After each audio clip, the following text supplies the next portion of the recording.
Good evening and welcome to the Minions of the Zoo simulcast. I'm not really sure what to call this. We are on the Minions channel, and we are also on the Harry channel. And if all goes according to plan, we will be streaming here for a while. And then, when we want to do some things that we can't really do here because it'll make Reject sad, because we'll get a bunch of copyright strikes, we will take it over to my channel. And there's so many things that can go wrong, I apologize in advance. But before we go any further, I'd like to introduce you to our minions.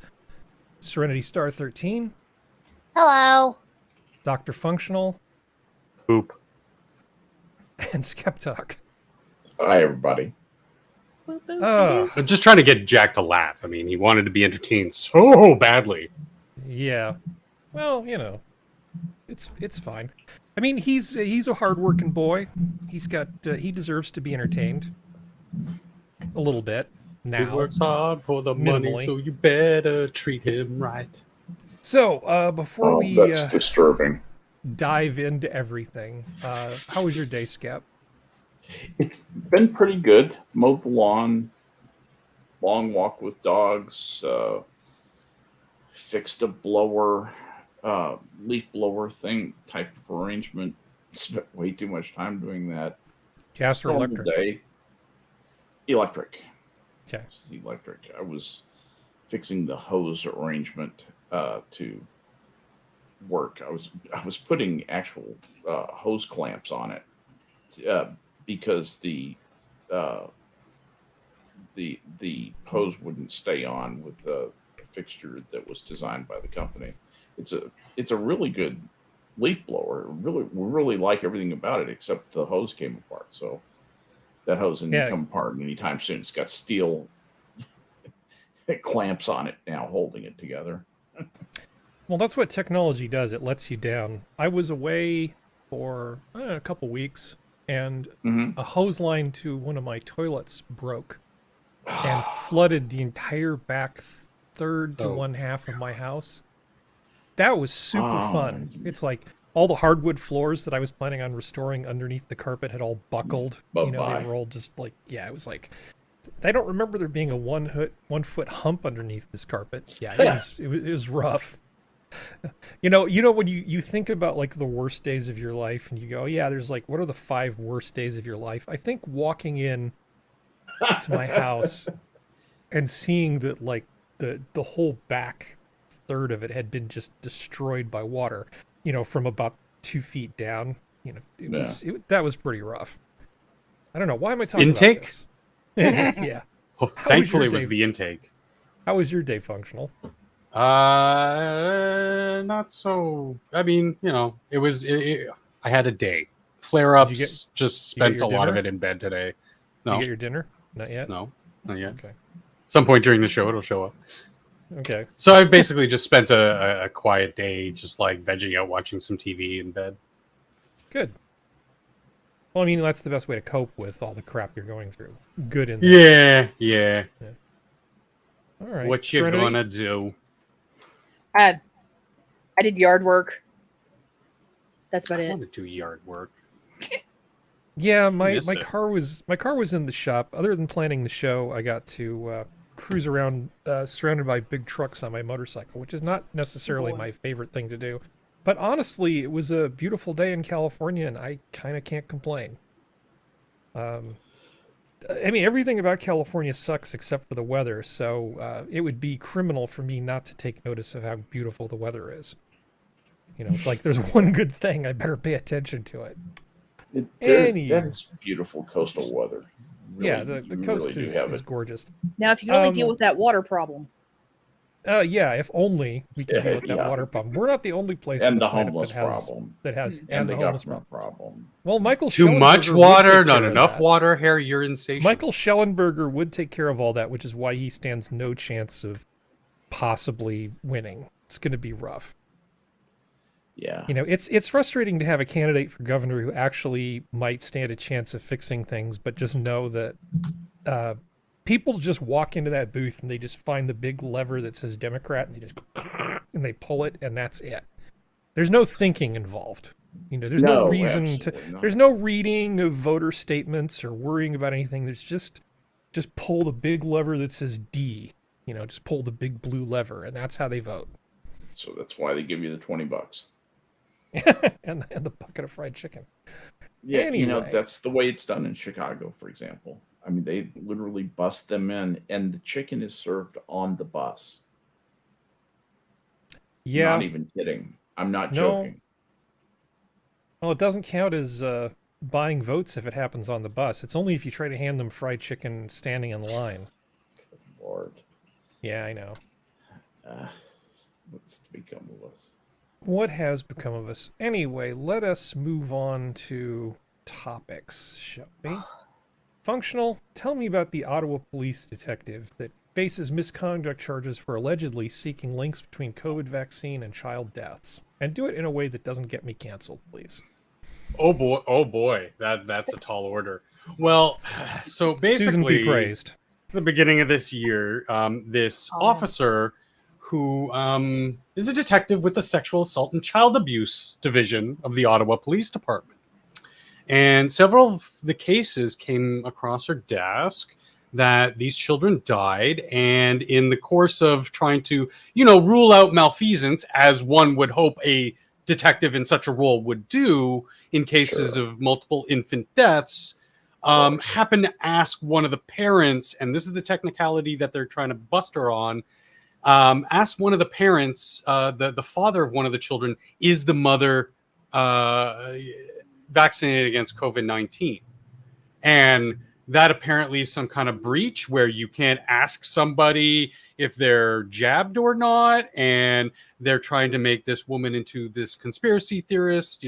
She's anti-vax and this and that. And she's being railroaded. And it's just crazy because it's like, you, as a parent, I don't have my own children, but I can imagine how much a parent would want to know the reason behind their passing, whether or not it was this or anything else.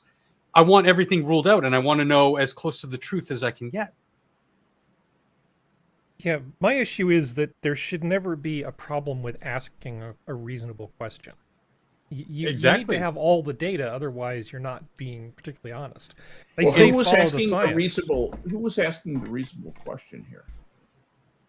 Asking about the health condition of the detective, asking about the health status of the mother, right? Was it was it the infant that was injected or the mother that was injected? That I don't know, but that's okay. So the technicality is to ask such a medical question is under the purview of the chief coroner of the Toronto Police. So in her asking that question, this is how this is why I'm saying they're grabbing her on a technicality that's kind of out of her purview technically. I mean, it shouldn't matter. It really shouldn't matter. But here's the question that I'm asking: what was motivating the Ottawa police detective when she was looking up the COVID vaccine status of the parents or the child or both? The mother. That's all the information I've been able to get out of this so far. The detective just asked the father about the mother. Didn't ask her directly, but I assume she wasn't around for questioning when the child died. Asked the father, I assume asked his status, and then asked about the mother's status. Well, what I'm trying to get to is what was motivating her asking the question. Was she trying to find out if the parents had refused vaccination and might have and that being viewed as negligence lead to a wrongful death action against them on behalf of the state, on behalf of the dead child, saying the parents contributed materially and in a negligent way to the death of the child? Is that what she was checking, or was she asking for some other reason? She noticed a pattern of about 9 cases of kids dying suddenly. I haven't been able to find out whether or not these children were they, if they weren't, what the coroner said about the cases, the cause of death. There's so much we don't know just yet, but it's just infuriating because I know it's not technically in the purview of the detective. She's not the lead investigator on these cases, but she is a detective in the sexual assault and child abuse division, emphasis on the child abuse division, to rule out any sort of malfeasance, i.e. child abuse. Okay. As I look at this, it says an Ottawa police officer is facing misconduct charges for allegedly inserting herself into child death investigations, looking for connections to the COVID-19 vaccine, indicating that the COVID vaccine may have contributed to the child's death. That sounds like what they were doing. And of course, the state being pro-vax, vaccines never, didn't do nothing, is going to come down on the side, against this detective saying, hey, don't be looking for evidence that doesn't support the state's narrative of control. That's what I think is actually going on here. I think that too. Again, there's just not enough information, but yeah, I didn't think that at first, but just based on that one statement in the article, that's kind of what I think might be going on. She should have basically gotten a note in her file saying, procedurally, you shouldn't be doing this.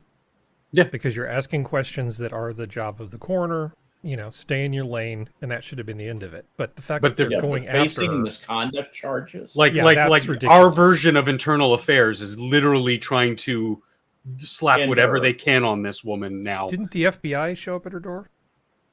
Yeah, absolutely. Raided her house? Then you're going to say, but it's Canada. Yeah, so. Well, yeah, no, you're right. So they've let them over the border to question people, and I don't know about obtain people. I saw, Well, let's keep your powder dry because you've got one more thing to be annoyed about. I know that Functional's pissed off about this. I don't know what anybody else thinks about this, but it's just sorry. One last thing about that is just it's so infuriating to me to see when I perceive to be a good cop doing some good out there. It just we need more good cops. Anyway. Yeah, how dare you be conscientious and try to get the information that the coroner would be able to read in their report, of course. Okay, now I get to light my fire. Yeah, now you get to light your fire. So Anne Hesh crashed into some poor person's house, and I guess the person who was in the house was lucky to be alive. Go, Functional. That's what this young woman here, this lovely young woman, says, is that when Anne Hesh crashed her car through her house, she was sitting on the couch with her dogs, and she heard the rumbling and saw the car and like flipped sort of back and was in the path of the car. So she jumped, whether or not it's true, that's what they say, and almost hit her pet turtle as well. Yeah, they're very lucky to be alive. And what gets me is that this is why I have to bring up a Toronto Sun article, because it's the only one that gave you the facts of what happened and the known events that led up to such a crash. Apparently, she had tested positive for cocaine amongst other drugs. A couple hours before the crash, she was on a podcast bragging about day drinking and driving. Mm-hmm. One of the, I guess a paparazzi or something, was able to photograph a bottle of vodka in her cup holder after the crash. And so she was just... And this is just my personal opinion, but I'm now glad that she's dead, because we all know how people like that literally get away with shit like this and worse. And it's just a little bit of karmic justice in my mind that she died in the hospital and that this woman is perfectly fine physically. However, her house was destroyed. The car crashed through the house and lit it and caught on fire and lit that, like the entire house got burnt down to the ground. Again, she managed to save herself and her animals. They're all fine. But there was a little bit of a GoFundMe, but it's again being overshadowed by the media's narrative of, oh, poor Anne Heche. She was such a wonderful actor in what movie was she in again? She's in a bunch of movies. She was in lots and lots and lots of them. 7 days and 6 nights, or look whatever. Look at all these damn things. I mean, the reason she has enough money to have a day cocaine drinking habit is because she's been in this much crap for this long. She couldn't afford a driver. Then, unlike Amber Heard, she's actually been working hard and being productive. Go Skep. What she said, as RadarOnline.com on the day of the crash, an episode of the podcast Better Together, which Hesh filmed with her friend Duffy, Heather Duffy, was released. On the show, Hesh said, Skep? Uh-oh. Did I cut out? No. No, I can still hear you. We lost Skep's he had audio. been drinking vodka. Oh, there we go. Prior, and of course has been removed from the internet. But you can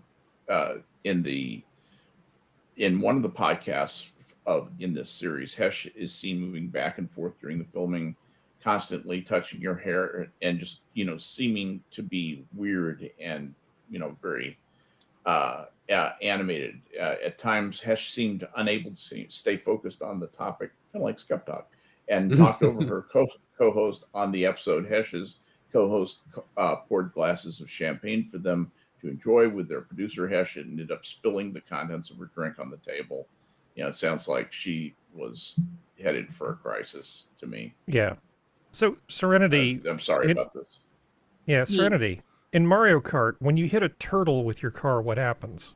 Depends on the turtle, but usually, and then you lose control, right? Oh, yeah. Well, that's clearly what happened. Maybe she hit the turtle before. Exactly. You guys are seeing exactly where I'm going with this. That poor woman. She hit a mushroom. Turtle.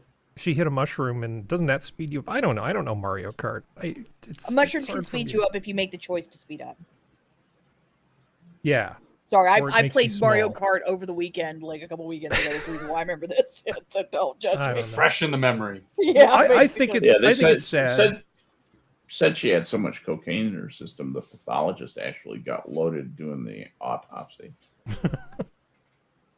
Yeah. That's not really what it says. I'm just kidding. Could happen. Yeah. Someone to get to that point in their life, it is sad, it is tragic. But once you cross the line into being a danger to the people around you, like physical danger to like people, like strangers, sympathy. The sympathy goes right out the door. Right. I've had low points in my life, and I've checked out on drugs and alcohol and whatever. But at no point did I ever act so destructively that I would put that on anybody else. Yeah, she passed hot mess a long time ago. That's the thing. She's I mean, this is the same woman who, when she was dating Steve Harvey, kept talking about how the aliens came down and took her. Well, she's a diva with mental problems and a drug habit that she can finance because she has this IMDb She's a Hollywood elite. Yeah. She dated Steve Harvey? Mm-hmm. Before she dated Ellen, yeah. I didn't know that. Oh, that's interesting. So interesting. Sadly, I used to watch the E! Channel in the early days before the internet took over my life, so I know some of this shit. Oh, yeah, I remember E. May God have mercy on your soul. It was E! Exclamation point, right? I'm a female. E! Exclamation point. E! Yeah. It's like Jeb, not but regular shorter. E. Jeb! E. Okay. Well, the JB? Speaking of mental health problems, is it the naked man? Completely naked Florida man does push-ups after attempted robbery. He's walking back towards the... Let's turn that down a little bit. Yeah. Doing push-ups at the entrance of the what food the hell, store Florida? One-armed push-ups? That's really good. Because it's Florida. This is... Alright, got the visual on the mail. He is naked, yelling at people in the parking lot. Very animated. Well, yeah. I mean, you'd think this would be San Francisco. Black male. No. This is a man who wants to share his answers. Florida man never went away. People just stopped paying attention for 5 minutes. This man has the answers. Middle of traffic yelling at people. If this man had as much money as Anne Hesh, he would have probably have gone through 3 houses. Yeah, he wants to help you. Yeah, what do you do in this situation? Still walking eastbound on try to Pierceburg. drive away. And why are the police street taking to the so long now. to get to this guy? He's walking back towards because the... he's not really doing anything that's a he's big doing push-ups threat. at the entrance of the Like he's not violent. Yeah. Well, he did try to he's rob got a the weapon, store. It's just not in his hands. I'm sorry, I had to make. He tried to rob the store though, and Well, then I mean, but decided he did he just drop and do 20? Hey man, Yeah. Bats Hey. Maybe Summer they're is a afraid big- of another Hurry up. George. I'm Maybe- gonna go kick my router. I'll be right back. Oh, okay. Uh-oh. Maybe Yeah. they're afraid of another George Floyd situation, and just like Yeah. if he's gonna die of a bath salts or fentanyl overdose, just let him do it and then show up. Because that's his car right there. That white I'm sorry, one with the Florida blue just stripe. Oh, there looks they messed are. up. Is that them I got- approaching? Yeah, Yep. Okay. yeah. And so he's just gonna have a little Ready nap. for my close-up, Mr. Officer. Well, Yeah. so Spread. he behaved himself, kind of, sorta. Yeah. Oh boy. I mean, why are there so many That Florida boy, man right. stories? What is it? Is it just that crazy No, people thrive in it- good weather? There is something about the fact that, because I remember seeing something about this, because someone actually asked this question online, and someone from Florida answered. It has something to do with the fact that their police logs are more open, so it's easier for journalists when they want to talk about shit to Hmm. just kind of find a quick filler story from Florida, because it just takes 2 seconds to find. Yeah. Camel. So, like, it was something like that, because I remember this came across Tumblr, and someone actually backed it up with links, but this was a few months ago, so I don't have it now. But they were like, no, it's just their stuff is more open, and there's a lot of people down there, so you're gonna find the crazy shit that they can just pad their news articles with, whether it's that's what- online or not. That's what I was going to say to your point. And why do we see these stories generally in big metropolitan areas? Again, because we have the cameras set up there. We don't have them in rural Virginia or Ohio. They're in big city centers. That's why you get the big stories from, Florida and San Francisco. But It's again, reason to your why- point, San Francisco has a big, like the kibosh on their records Yep. and their footage. Well, it's like also like the reason, like there's crazy fucking people like this in fucking West Virginia. It's just West Virginia. Yeah. We don't have fucking. They have the sense to do it out the holler where everyone's just gonna go, Jimmy Bob, put the damn clothes back on, go back in your goddamn house before I have to blow your head off with this damn shotgun. That's Yeah, what happens. The stuff you see in the movies actually does happen in real life in like places like West Virginia, but it's just not like, The you know. neighborhood deals with it, not the cops. yeah. As long as I'm it's gonna not call like your a- mama, Jimmy Bob. Don't make me come up there. If I have to see your goddamn pecker one more goddamn time, I'm gonna make you I'm eat cutting it. it That's off. what's gonna happen. Feeding it to As long as Rusty. it's not like all Deliverance, Rusty's the that's turtle. fine. Where was Deliverance supposed to take Georgia. place? Was it Georgia, right? Yeah. It's No, I Georgia. have to answer Okay. that question all the time. I know. Okay. I'm always You got like, a it's purty Georgia, mouth. God damn it. Yeah. Okay. Well, I don't hold Yeah. anybody responsible for everything that happens in their states. Yeah. When I look at the list of fattest states in the U.S., it's always like the top 3. You guys shuffle a little bit. But isn't it like Texas, Mississippi, West Virginia? Oh yeah. Let's see. I think we For what? dropped down. For what? Yeah, West Virginia top was what? first. Top Obesity. what Sorry? area? Almost For over obesity 80% rates. country. Obesity. Oh, obesity. Yeah. Yeah. Yeah. But the point being, But it's not that being. I don't hold individual Yeah. people on my show responsible for everything Right. that happens in their state. And I say that hoping that I get the same latitude with California. It's like, hey, it's not my fault. Not my fault. Don't- Hey, I advocate for you people, Harry, all the time because people will talk shit about California. I'll be like, no. It's not all California. Hashtag not all. There's like this guy. All the ones on thing- the outside. Hold on. edge, What they're is kinda what are you cool. trying to say, Skep? Well, I was going to say that in the United States, the number one state for obesity is Mississippi with 39.7%, followed immediately by West Virginia at 39.1%, and Alabama at 39%. So those Oh, three are- Alabama. You Yeah. are looking at an older one than I am, because the one from 2022 still has Mississippi at I'm first, looking at a 40.8. 10-year trend line. A 10-year trend line between 1990 and 2020.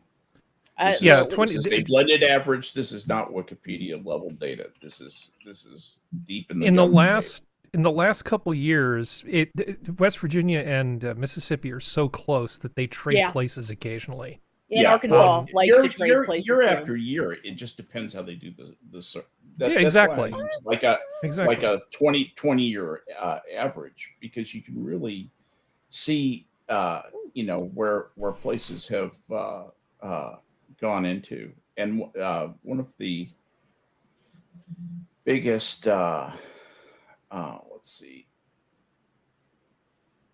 one of the big break points seems to be where Michigan goes from 35% down to Georgia at about 32%. That's a pretty big break point. And then you don't really get another one. Florida is the 42nd most obese state with 28%, which I find interesting. I'm looking. Colorado is in last place. Yeah, Colorado is always in last place, I think. But you know what the second to most fit in front of Colorado? Colorado's the least obese state. The second least obese is the District of Columbia, which I find very interesting. And not a state. Yeah, not a state. So just as a procedural point, I want them dropped from this discussion because they're not a state. Yeah, basically. And I don't want them to get I don't want them to get any ideas. Same thing with Puerto Texas Rico. is 12th behind Oklahoma, Arkansas, Oklahoma, and South Carolina. So Texas is in 12th place. Oh yeah, you guys are doing fine. But West Virginia and Mississippi and Alabama are leading the way here. And they're in the 39 club. You're not even in the top quintile. Now, the one thing I will say to this is that I do slightly agree with the healthy at any size people when it comes to one thing, and it's one thing only. The BMI chart needs to be fixed a little bit because you're right. It's a little too strict because, like, there's a lot of military people in my state, and most of these guys, they're bigger guys, but they're not fat. Like, I do see fat people in the little tiny scooters at Walmart. I do. I see the severely obese people. But most of the people that I see, at least the part I'm around in, it's the healthy farmer body. Like, it's that. It's the slightly rounder because they have most of their strength in either their legs or their very upper body, that kind of stuff. It's not. So I think the BMI needs to be functional. It's just you can't really change it because the BMI is calculated by your mass in kilograms divided by your height in meters. You can't change those two parameters, those two input parameters. So you can't really do anything as long as you say BMI is what we call that ratio. What you have to do is stop looking at BMI. I think.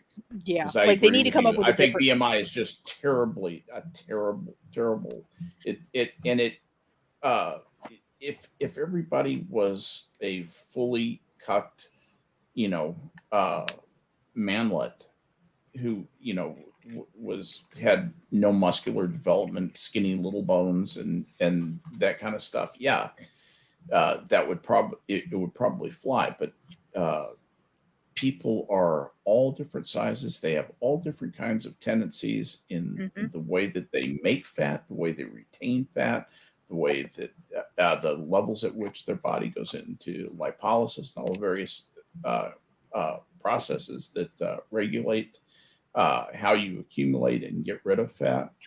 It's, you can't take a simple ratio like weight in kilograms divided by height and say that's anything more than a number because it doesn't take into account the structure of a human being. Yeah, exactly. Well, it's not a body fat measurement. That's the point. But to make an accurate body fat measurement, act like it is. You have to the calipers will only get you so far. To really accurately measure somebody's body fat, running an electric current through them only gets you so far. The actual test, the gold standard test, actually needs to be done in like a facility by professionals in a freaking tank.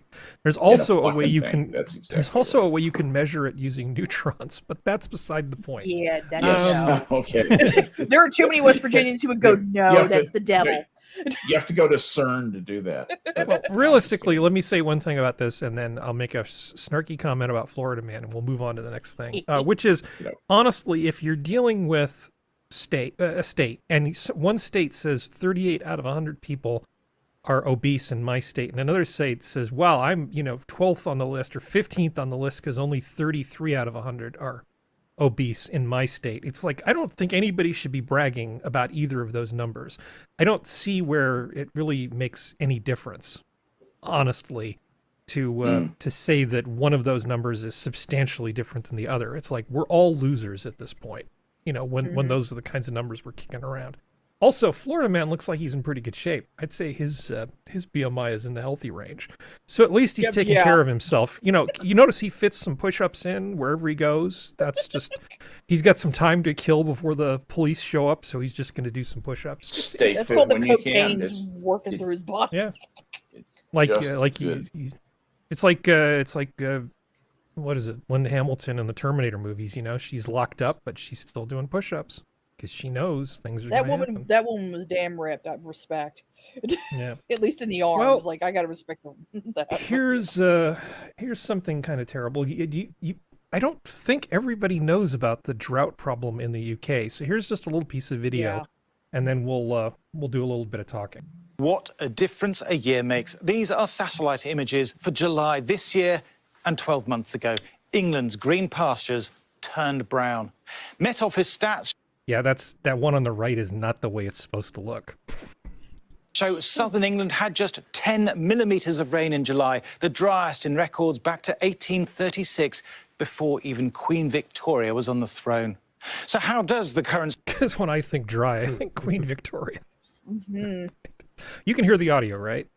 Yeah. Yes, we Okay. can. situation compare to 1976, an exceptional drought year when people got their water from standpipes?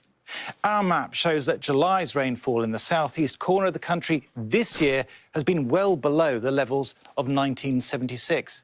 What about the year so far? After all, droughts are the result of months of dry weather. Well, let's look at Kent, where the cumulative rainfall total for 2022 is well below. Now, these are, if this was California, we'd be happy to have any rain at all. But these, for really. England, these are amazing numbers. Yes, they are. This is just absolutely terrible. I'm going to play a little more of this. I just have to break in for copyright reasons occasionally. Sorry. Yeah. But Below the long-term average. But so far, it's still higher than 1976. Now, of course, temperatures this summer have been much higher, and that's left the landscape parched.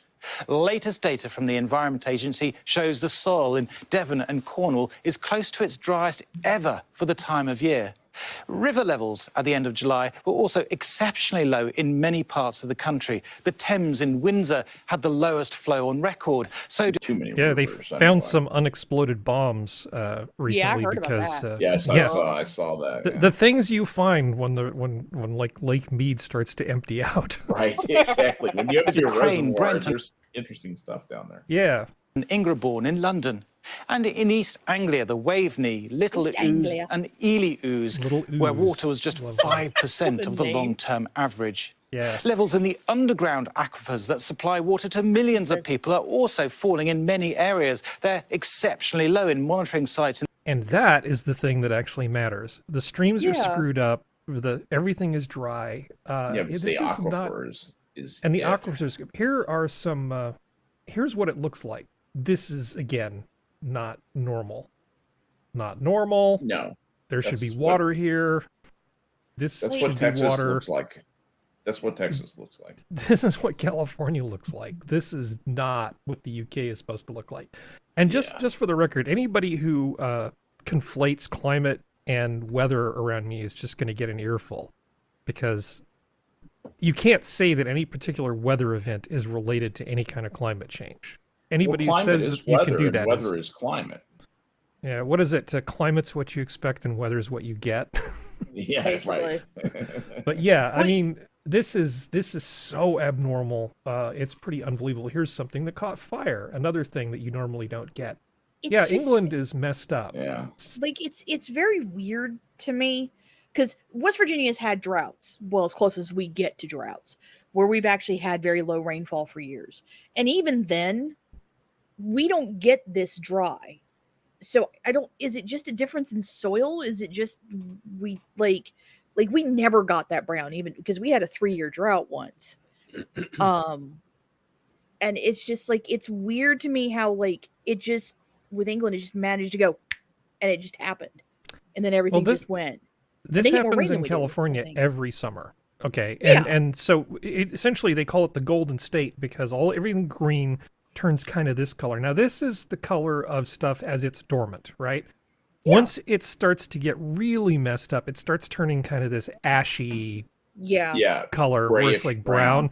And that's the part where I'm driving down the road and I'm looking at things going, oh man. Stuff that literally looks like if the sun sits on it for too long will go and just catch fire. Yeah, that's the bad thing. So this is not terrible, but most of England is just not ready for drought. It's not a thing that they have to worry about. It's blighty, right? It's supposed to rain kind of constantly, but they're getting this bad weather now. The French and other people were kind of thinking, oh, well, France is having problems with drought as well. Okay. So they were thinking, oh, here's a golden opportunity for the British farmers to make a bunch of money because they could sell their wheat to the Europeans. Well, that didn't age well. No. God damn. So much for that plan. So I don't know. Had any of you even heard about this? I mean, just a show of hands. I mean, Functional, you knew about this. Let's see. I've not seen this at all. British farmers could be handed a golden post. No. I mean the drought thing in general. I've been following it. Yes, constantly. Because it seems like they're not covering it much on the news. Serenity, you were going to say? Well, it's just like the problem is I'm on Tumblr, so Tumblr, like a lot of social media, is very American, and Tumblr's a little bit more East Coast than people realize. Like, has a lot of people from the East Coast. So because of that, we have bad tendency to make fun of the English when they start complaining about shit we have to deal with normally. Like, there's a decade ago, I think it was a decade ago, there was the news article, I think it was from like the London Times, about during the London Marathon, runners fainting because it was whatever degrees in Celsius, and someone did the conversion and realized it was 71 degrees and they couldn't handle it. Now, I understand that's not normal for them even during the summer to get sometimes that hot in some cases, but it was still like the American side of Tumblr is just like, did no one ever think that the rain may stop one day? And it's kind of like, well, no, of course they didn't, because if humans are arrogant, egotistical assholes who don't think shit through sometimes. Like, this is an image I found on Tumblr.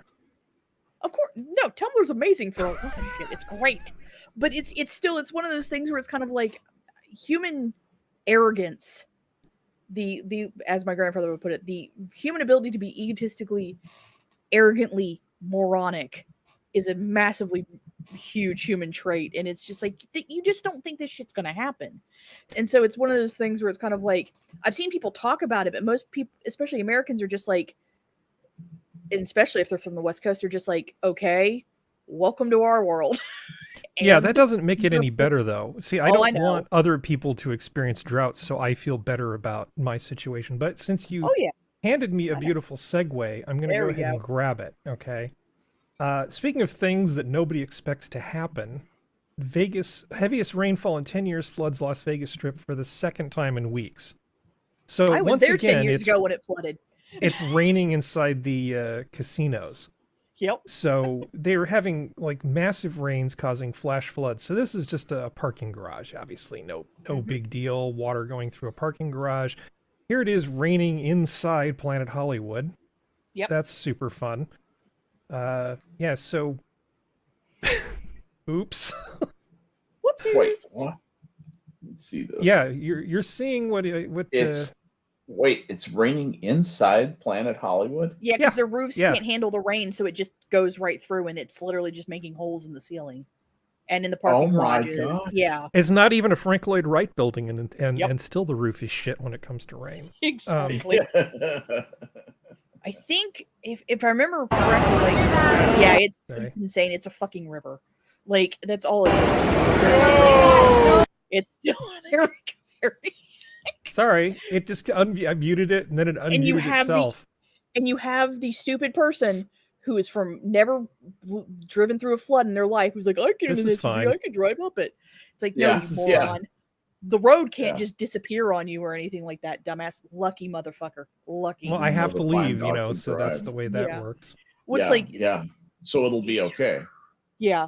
Oh no, it's so like here's people on a bus, and they started getting annoyed that the bus was starting to get buffeted by water, and So Vegas is just completely not prepared for this. That's the bottom line on this, right? They're about as prepared for that as we were prepared for it. Yeah. No. Well, I think about a city like Las Vegas in the freaking desert, perpetually not having access to water. Yeah. You know, they keep trying to get water from, what is it, Lake Mead and the Colorado River, and which this will fill Lake Mead back up. At the end of the day, Vegas is a city in the freaking desert. Well, as Elwin said, it's man-made, so that's also the other problem. Well, I was thinking back to Petra, which is an ancient city that's also in the desert. And I was reminded of this, and I was thinking, oh, let's just take a really brief look at Petra. So essentially, Petra was a trading center that was in the middle of the freaking desert. Now, why did Petra exist? Because it's a stupid place to have a city. Well, it was where the caravan trade routes intersected. Yep. Right. So somebody said, yeah, I think we should probably build a town here. And they sure as hell did. They did amazing things in Petra. But we can sell some dates and... They can sell some dates, what? I think Skep's having problems with the internet. Yeah, he was there and now he's gone. He'll be back. Yeah. But they had a whole system of cisterns where they would collect the water in the towns, like this. And so they would collect, the whole town was actively built to collect rainwater. And they would also have what little water was available from the mountains and in springs and stuff. Funneled to the town in aqueducts. So they had aqueducts. They actually were able to manufacture clay pipes. This is a very old city, okay? Yep. So they had clay pipes that would also bring water to the city to fill these cisterns and stuff. And it irritates me because I see a city like Las Vegas, and instead of it being a disaster, it really ought to be an opportunity. They should not be losing as much of the water as they are, is the thing that I'm thinking. So this happens all through the Southwest.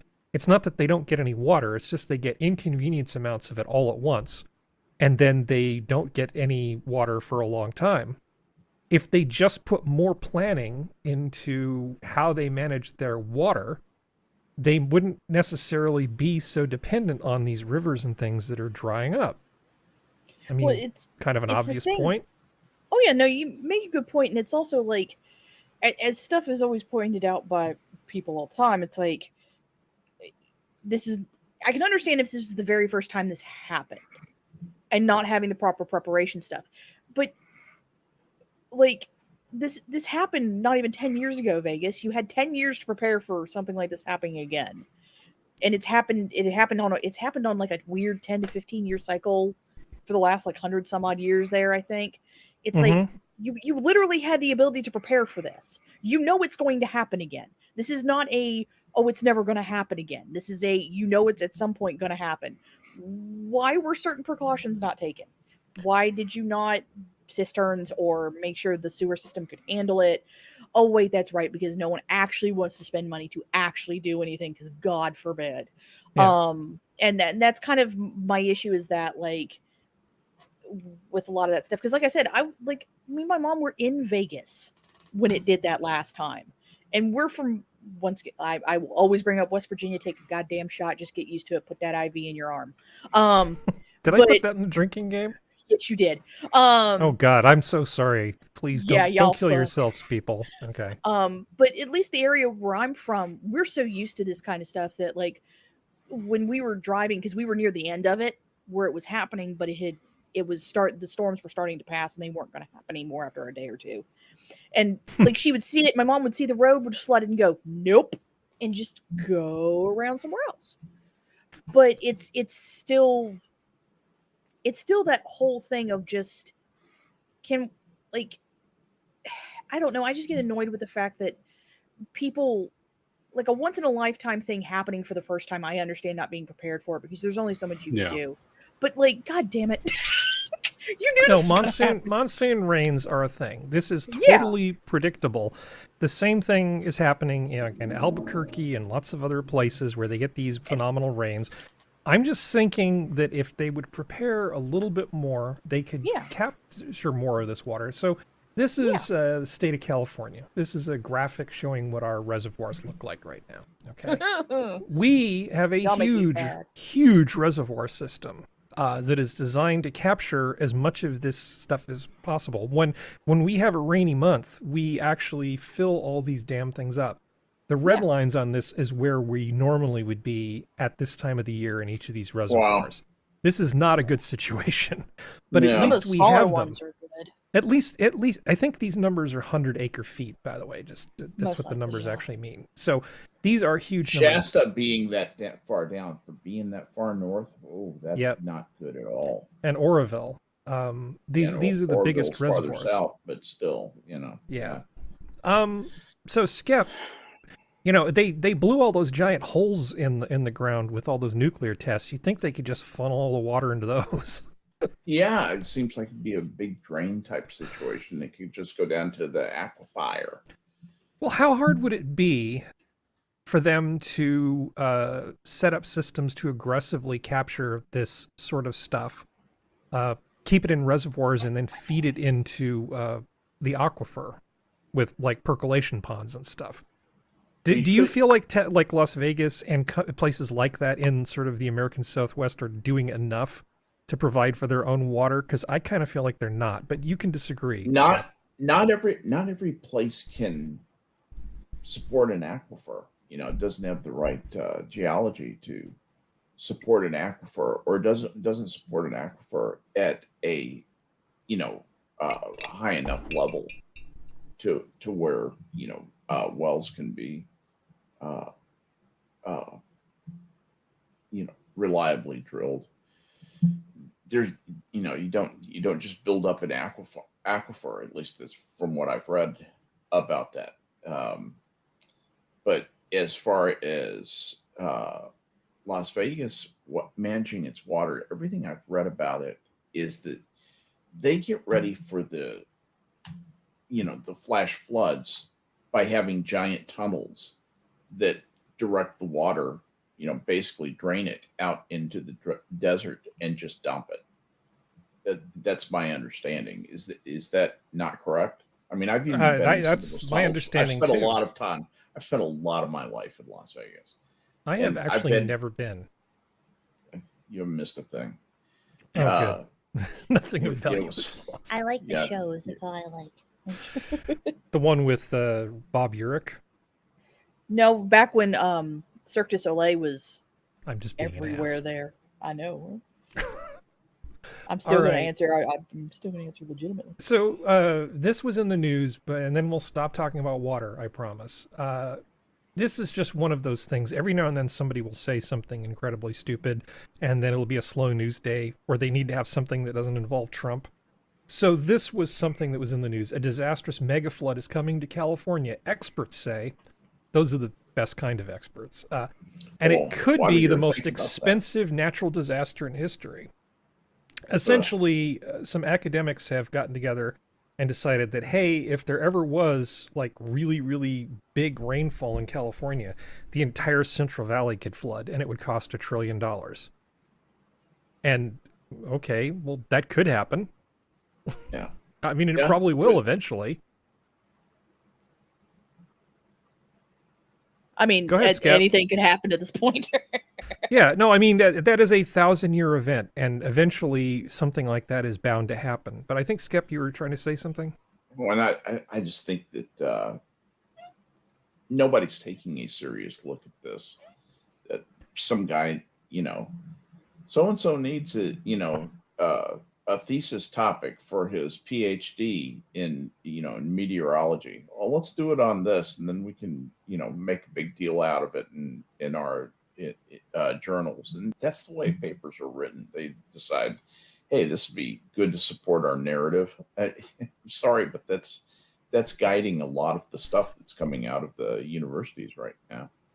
Yeah, well, the abnormal is normal, right? Yes. I mean, the abnormal is always what's normal. So at any given time, there's something weird happening somewhere. And but I say this is a bit of a climate hawk myself. I believe that, we do have to be mindful of our Earth and take pains to be good guests. But I don't think this serves that in any way at all. Well, in the list of things that could happen, right? There are a lot of things that could happen and probably will. In California, yeah. Well, no, not just California. There could and probably will be a major earthquake someday that will cause a huge tsunami someday that will basically destroy Seattle. I mean, it will just wipe out Seattle and cause mudslides. The problem is... Yeah. I mean, but the point is that lots of things are possible. The Yellowstone super caldera could knock off. Lots of things could happen. So spending a lot of time talking about hypotheticals that you can never plan for is just kind of like not a good use of your time. I mean, in my opinion. So it's kind of like, yeah, but okay, we're going to spend news time talking about that. Anyway, this is not important. So as for Elowen's comment about Vegas should never exist anyway, it's man-made. Well, so was Petra. It was also man-made. There's a lot of cities that are man-made. Petra was Vegas back in the day. It back in the day, basically a services and dry goods and food stop on the caravan route. And as Harry said, because it was at a crossroads. It's where you pick up your jerky before you head east. Yeah, that's right. Your trail mix. Yeah, your trail mix. Don't eat the raisins. Trust me. Yeah, I don't know why raisins are in trail mix, but anyway, moving on to the next thing. Albuquerque police ask for help locating cars suspected to be connected to murderers of Muslim men. So you guys may already know what the, not the punchline, but basically what the outcome of this is. But here's a thing that was going on just a few days ago in the news. New Mexico, the FBI is on the scene looking into the recent killings of 4 Muslim men. Authorities believe the murders may be connected and are asking for the public's help. CBS's Omar Villafranca is there. The 4th Muslim victim in the string of shootings was killed in what investigators believe to be a targeted attack. Oh, no. 4 Muslim men attacked and killed. That is terrible. But were I they wonder the what the right kinds of Muslims? I don't know. We'll find out. No, this is not our city. We don't know the background of the perpetrator who's doing this. We don't know how long probably they've an been here angry or white not. man. 25-year-old Naeem Hussein was shot just hours after attending funeral services for Muhammad Afzal Hussein and Aftab Hussein, who were both also ambushed and killed in the last 2 weeks. In November, 62-year-old Mohammed Zahir Ahmadi was also killed. Authorities believe... Again, I'm not making light of the death of these guys, but this is how the news shootings was of the covering 4 Muslim immigrants could be connected. And they're immigrants. Scared. The grief is still raw for Sharif Hadi, 9 months after his younger brother Mohammed Zahir was killed behind the family's halal market. The family fled to the U.S. from Afghanistan in the 1980s. Like others in the city's small Muslim community, he's frightened and frustrated. To be honest with you, I don't care about my life anymore. Poor bastard. When I lost my lovely brother, I didn't care. Poor guy. Local police are working with the FBI and over the weekend released a photo of this car, which they say is wanted in connection to the shootings. Sources tell CBS News the FBI is helping to determine whether the killings are a hate crime, a serial killer, or both. Yeah. So this is not the way they thought. this is the way that the narrative was being played out, because of course it must be something like that. And then President Biden, Joseph Robinette Biden, I am angered and saddened by the horrific killings of 4 Muslim men in Albuquerque. While we await a full investigation, my prayers are with the victims' families, and my administration stands strongly with the Muslim community. These hateful attacks have no place in America. Now, Proud Boys are a hate group. Proud Boys who committed this crime are hateful.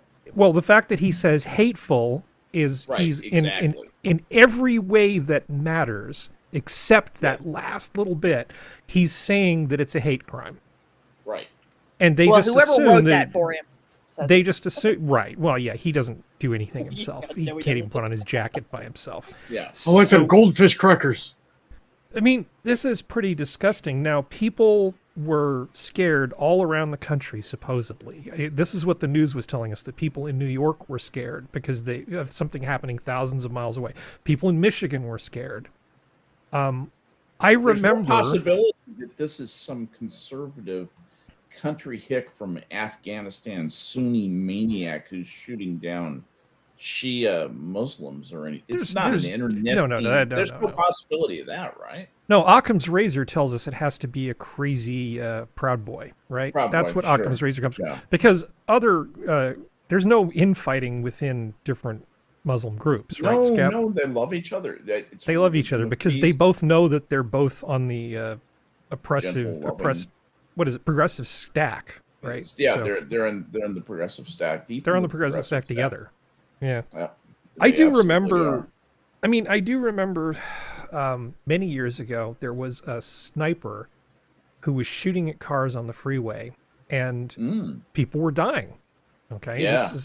Some people got injured, some people died because no room for that kind of hateful conduct, Harry. Well, the point being that I know what it's like to go, I have to go to work, and there's a chance I might die because of some random act of violence. Yes. But you know that there's an awful lot of cars on the road, and it's probably not going to be you, but you also know that you don't get paid if you don't go to work. And when that case was active, here in California, that was an unpleasant feeling.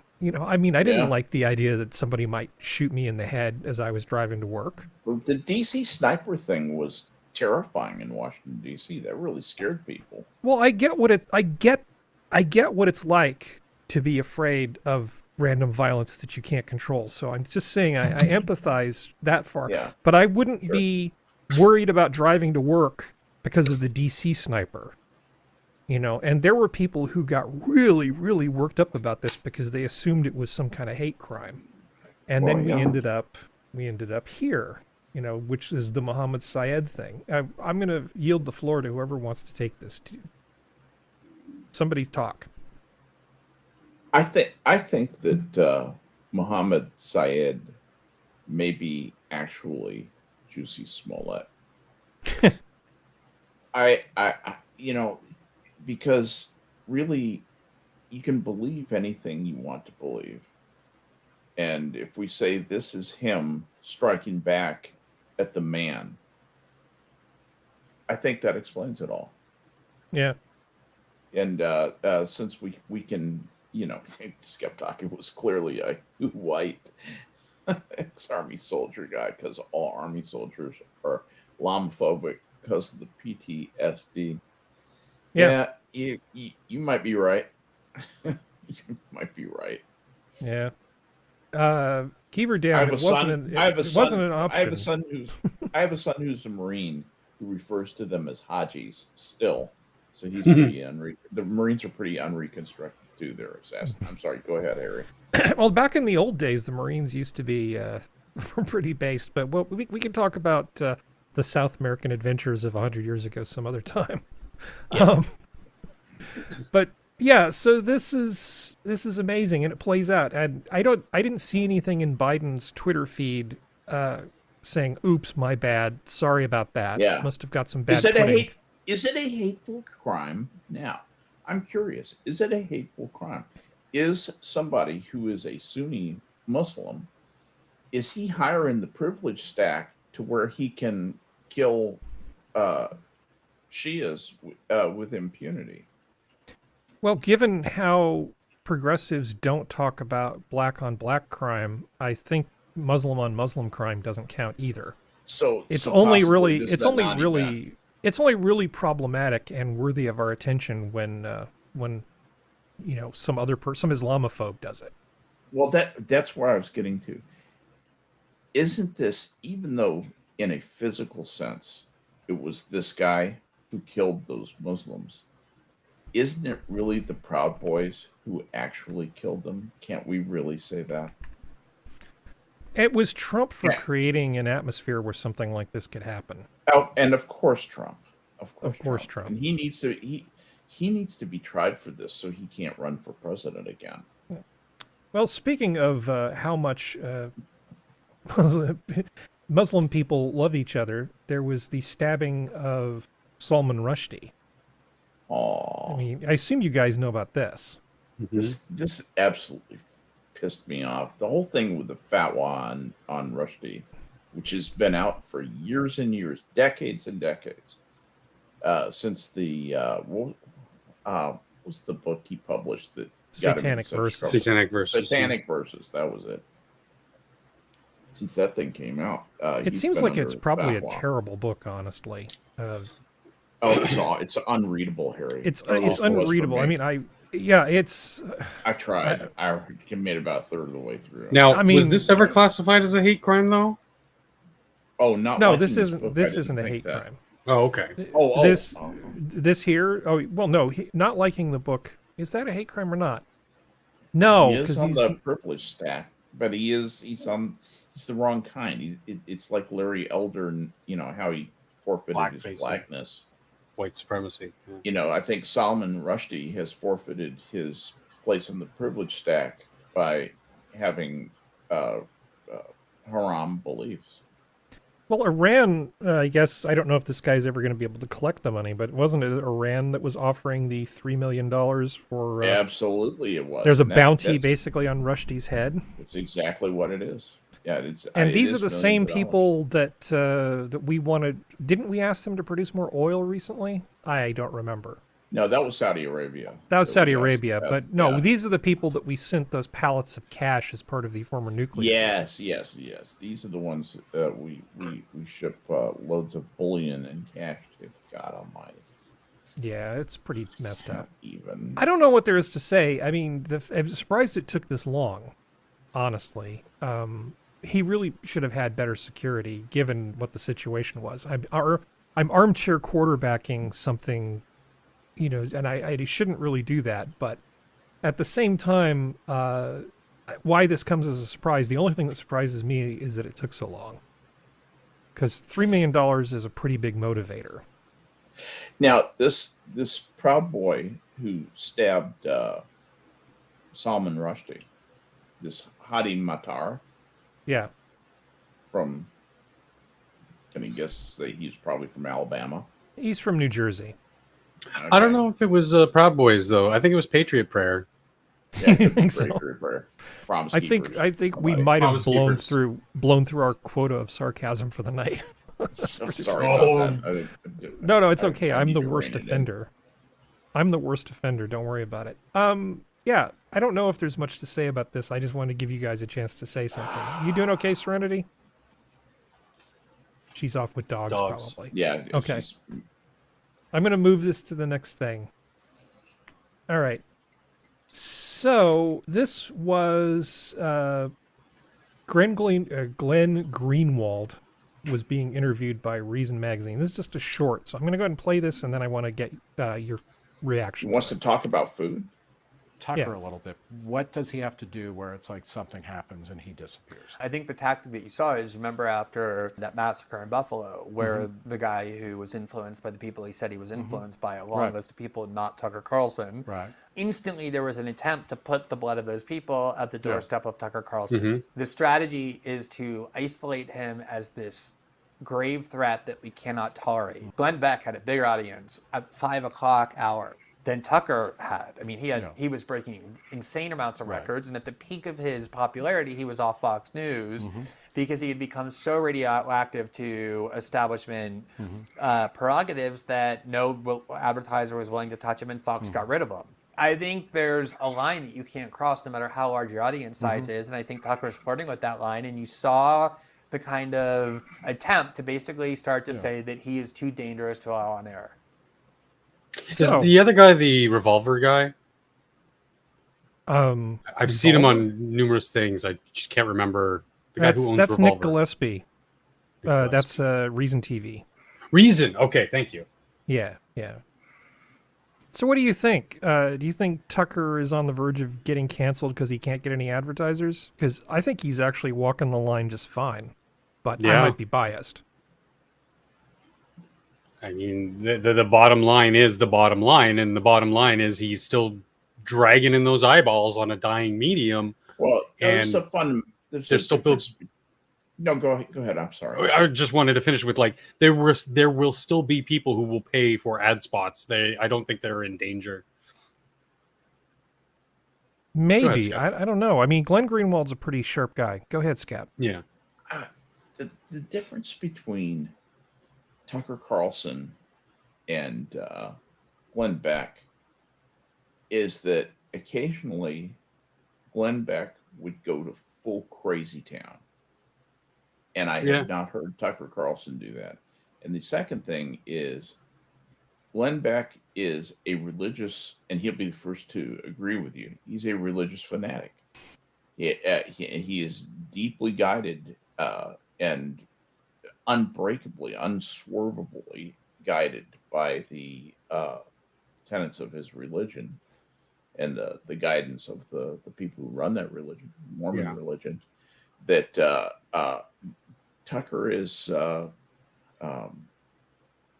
doesn't have those associations. So I think some of those things were in the minds of Fox when they got rid of Glenn Beck, and I don't think that situation exists at all for Tucker Carlson.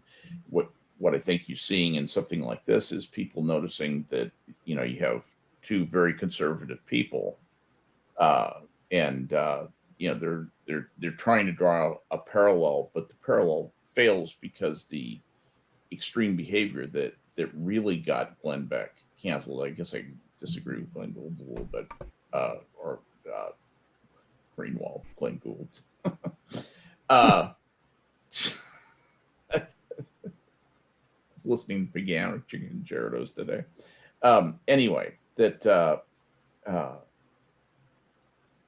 there's a significant enough difference between them that I don't think that Tucker is in any danger of being canceled at all. I think Fox is probably quite happy with Tucker right now. Yeah, because they recently consolidated by getting rid of everything but their news wing. So they did away with all the superfluous, Fox Network and Fox Studios and all that. And I think that they're really sort of shoring up the walls around who they still value on their cast. And Tucker's one of them and I don't think Tucker himself is afraid at all right now. Yeah. I mean, of being canceled. I'm sure there's plenty he does keep in the back of his mind to be alert, because we've seen some of the things that have already been perpetuated his way. And I mean, any self-respecting man would take steps to ensure that he's thinking of those things. I just don't think he lets that sort of take the forefront in his daily thoughts. Well, Tucker is very, now I don't know if he is actually Presbyterian, but he kind of reads Presbyterian, sort of East Coast Presbyterian, everyman but not lower class. Kind of, there's a vibe that he has that's really not very threatening to most Fox viewers and advertisers, as opposed to Glenn Beck, who kind of had that squirrely, crazy eye sort of thing. So he was sort of like Orson Scott Card was to science fiction, Glenn Beck was to news. He'd like do really good stuff and hit it out of the park, but you always knew that the crazy was just around the corner, where he'd just start going off like full Mae Brussel. What was that other show? Art Bell kind of territory. He would just sort of go into that full conspiracy zone. And that was probably something that I think Fox felt that it was going to tarnish their brand. And that's why Glenn Beck had to go. So they had to worry about the brand overall.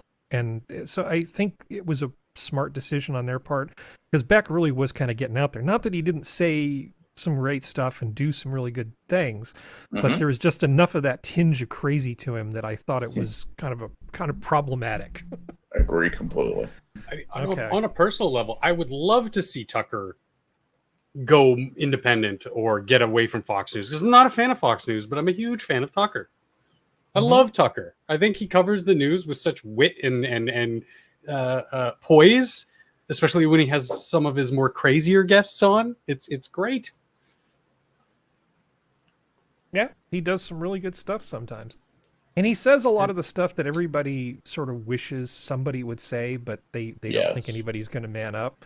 And then Tucker just kind of goes into it. It's like, you know, he just stumbles into it with his kind of foppish Presbyterian everyman kind of thing that he does. So anyway, Presbyterian and he's got everyman. That's perfect. That's exactly right, Harry. And he's got two amazing weapons at his disposal: his condescending laugh and his Tucker face. The Tucker face is just mwah, chef's kiss. Yeah, that perplexed Tucker. Like, are you is pretty fucking good. serious? So let me want to do a little follow up on the douchebag real estate guy who ordered his Batmobile replica and then sent had the sheriff send some people to Indiana from San Mateo County. Let's just do a little follow up on this. This is a 5-minute video, so I have to sort of pick and choose a little bit here. It's iTeam exclusive. The San Mateo County Board of Supervisors is now calling on the state attorney general to investigate Sheriff Carlos Bolanos for sending a team of investigators to raid an Indiana Batmobile across state lines. Noise is back with the latest on the story you'll see only on 7. Dan.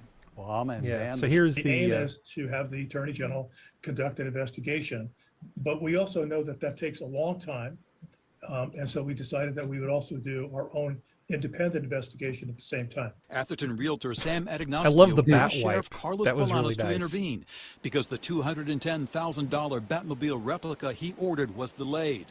Yeah, so long story short, because we're not going to watch 5 minutes of video about this, people have noticed that the sheriff was providing personal services to this wealthy donor, and I think a day of reckoning is going to come for this guy. This is exactly what a free press is for. You know, to call out when the government does shit like this. Yeah. Yeah, okay. They need to that guy, that's an abuse of power. I don't know what the correct punishment is for that.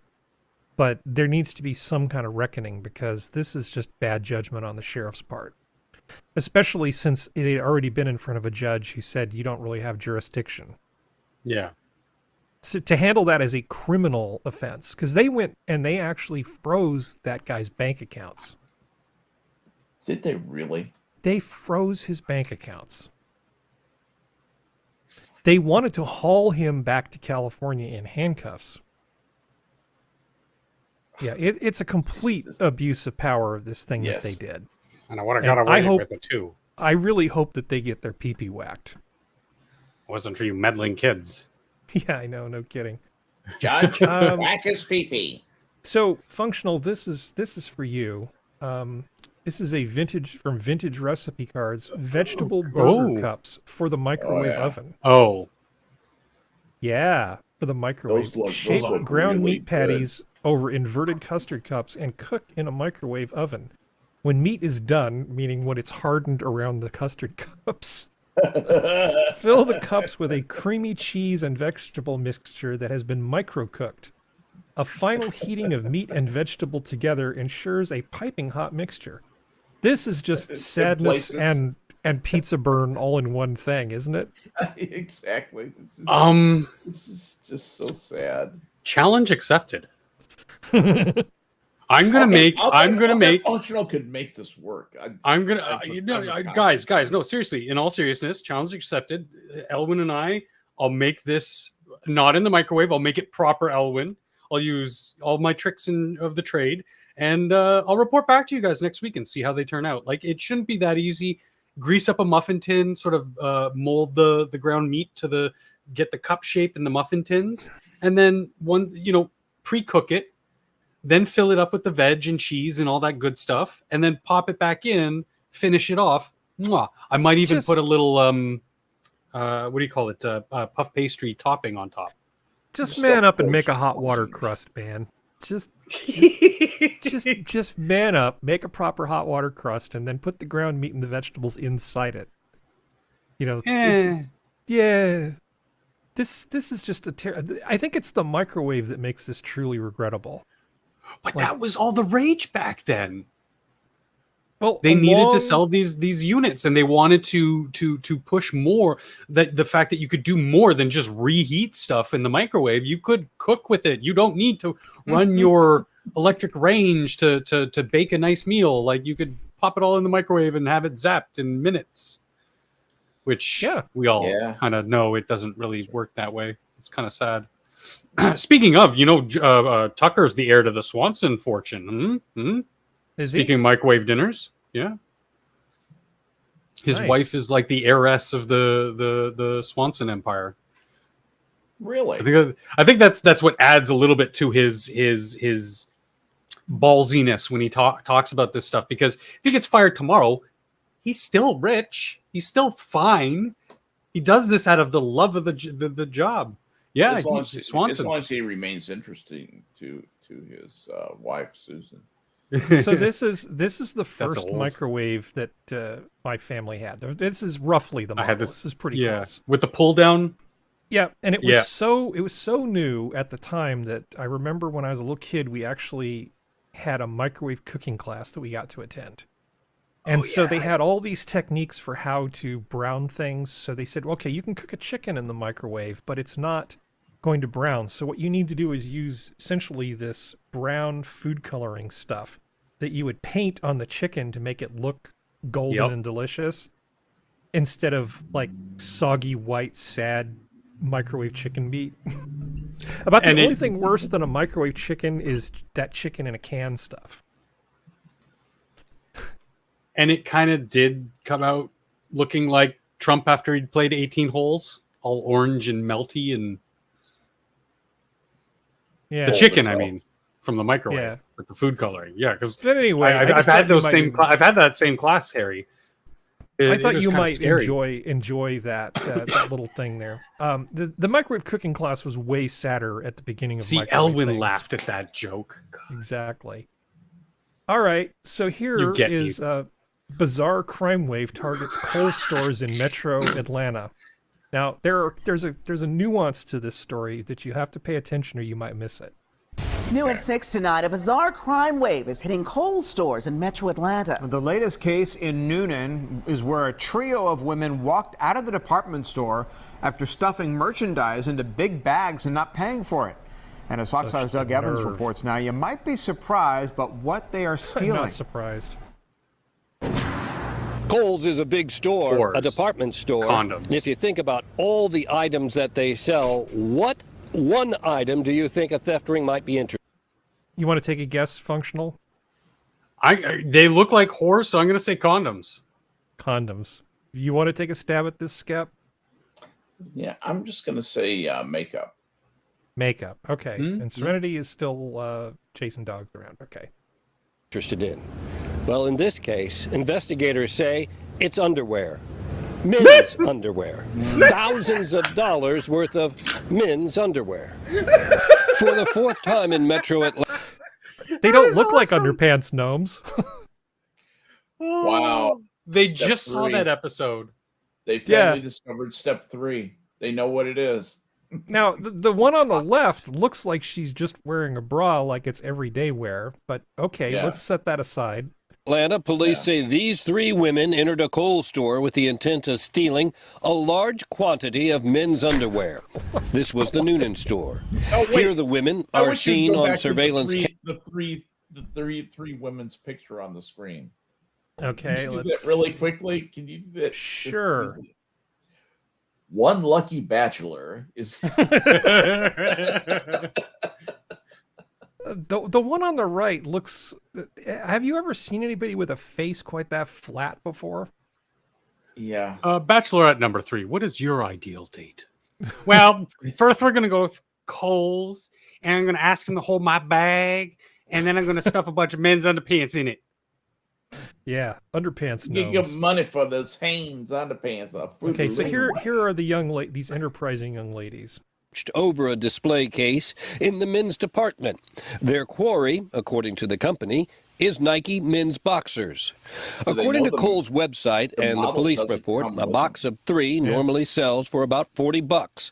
The women are accused of filling their big bags with $1,800 in Nike men's briefs and skipping the cash register on the web. Now, I was trying to figure out what they would need with all of this stuff. I mean, I assume they're selling it because this seems like a lot, even for these lovely young ladies. Like for, is it like Father's Day and like each of their baby daddies gets like a box of these things? I don't understand how this works. I would assume Temp that was since these are screaming name something brand, about they needing would, clean drawers. they would be able to resell them fairly easily, right? Because they're Yeah, name branded products. They're fungible. Yeah, you could just go on There's no onto serial number on them. Oh, go dude, onto eBay and look for these. Not even on Facebook Marketplace. There's countless ads because I'm kind of like it's the new garage sale thing. But constantly coming across ads of like these people who have like tons of these new goods, clothes, toys, whatever.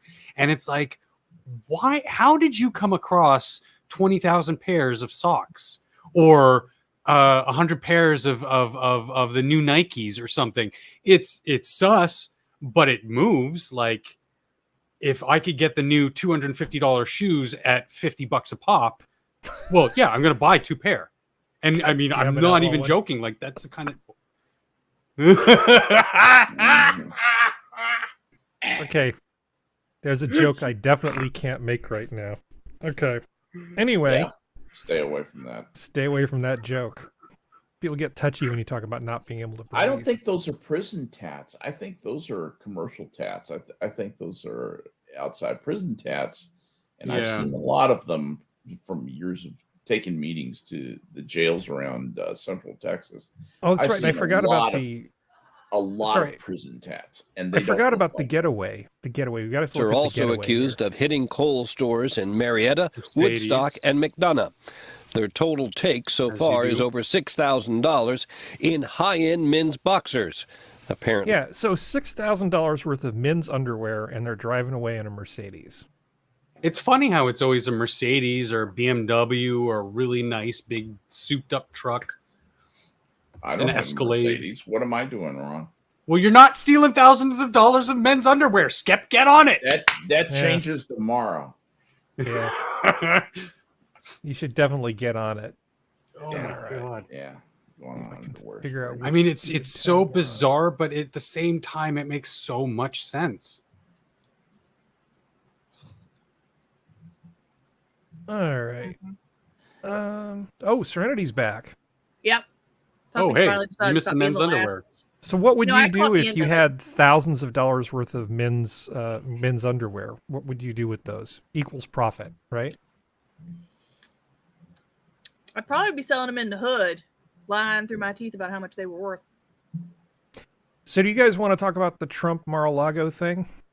Not really. Sure. But I'll Okay, talk one about vote it. yes.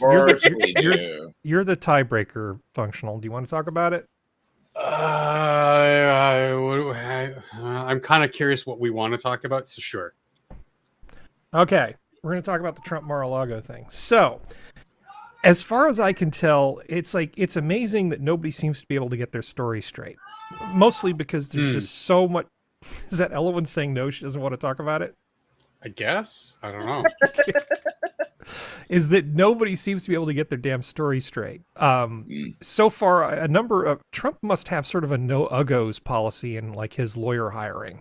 But I've seen 3 of these women be interviewed on various news programs, trying to sort of tell his side of the story. And so the takeaway is, yeah, they showed them a warrant. No, they didn't let them actually observe what happened. And there's all this back and forth about how things were going cordially. Everybody on the right seems to think that this is just a fishing expedition for January 6th. And I honestly kind of think that Trump seems largely unfazed by all this, but maybe that's just marketing. What do you guys think? Serenity, you just got back. You go. It's just, even if it's not a fishing situation, like, that's what it looks like to people who want to believe that. Like it's one of those things where it's kind of like they literally just handed him, like, a lot of people in the news media have been saying it, but I kind of have to agree. They literally just handed him the president, even if he didn't have it, the presidential nomination on a silver fucking platter with the shit. Yeah, And I it's think kind of this like- works in his benefit in Like- terms of the domination. Well, it's one of those things where it's kind of like, okay, if stuff was cordial or not cordial, who fucking cares? But, well, I do care, but at the same time I don't. But it's one of those things where it's just kind of like, does no one on the Dem side have a brain cell? Does no one go, how is this going to look? And just, There's plenty of smart people on the Dem side, but a lot of them have sort of retired. I don't know if you remember back when Hillary was doing her little email thing with her little private server. Yeah. Bill Clinton went out to talk to the Attorney General of the United States. They didn't meet in her office. They went and met on her private plane while it was basically out on the tarmac at an airport. Yeah. Okay. So there's a physical barrier around everything because it's an airport. And Bill just happened to want to go by and say hi to his old friend Loretta. And they had a lovely little chat, which I'm sure had nothing to do with the fact that his wife was under investigation for mishandling classified materials. The argument that I'm hearing is that if we're going to follow the same standard set up for Hillary when they went after her, we should just be not even talking about the Trump thing. There's just not enough there for it to be actionable. Well, so what's the point of having this subpoena or this court order be issued to begin with for something that's this intrusive? And normally we don't do things that look like we're targeting political adversaries, at least not like this. Go, Serenity. Sorry. Well, it's just like so much of it is just blatant, like, stupidity. Like, now, correct me if I'm wrong, because this could have just been a rumor, and it could. Okay. But wasn't the judge who signed off on it, or like the commission, or whoever he was, wasn't he on Epstein's team or something like that? He represented one of the pilots of the airplanes that would fly the people to Epstein's fantasy island. Like, why do we not look at what the optics of this is gonna be? Like, why would you pick that person to sign off on the thing? Why? It does seem ham-fisted. This seems like an idea that Pelosi would come up with. You know, not necessarily saying that she did, but somebody like Pelosi, somebody who's just like been an operative for so long that's like, oh yeah, this will show them. Think how bad Trump's going to look when they show the video of all those police cars with their lights flashing out in front of his house. He's going to look like a criminal, and we're going to win. No, there's also the fact that like they tried to make them turn the security cameras off, and the staff refused. Now, I heard today that the security cameras were actually installed because the National Archives people wanted something monitoring those documents. So if that's true, the irony is actually fairly funny that if the security cameras were there because of the documents, and then they wanted to defeat the security for the documents as part of exercising the warrant. And I'll say this one last thing, functional and Skep, and then y'all can go. But it's like, it just feels like it's like the scenes in those old slapstick movies from like the 50s and like sooner, where it was just steps on a broom, gets smacked in the face, gets whirled around, falls through a window. Like, this is just what this feels like. And it's not Trump's side that this is happening to. And it's just like, if y'all would have just left him alone, he would have been forgotten. Like, if you just would have ignored him, back to 2016. I have said this since 2015 and 2016. If you just would have fucking just treated him either like everyone else or ignored his ass, he would have gone away. Yeah, he got a lot more gangster cred, is basically, so, you know, his cred with the rappers just went through the roof. God.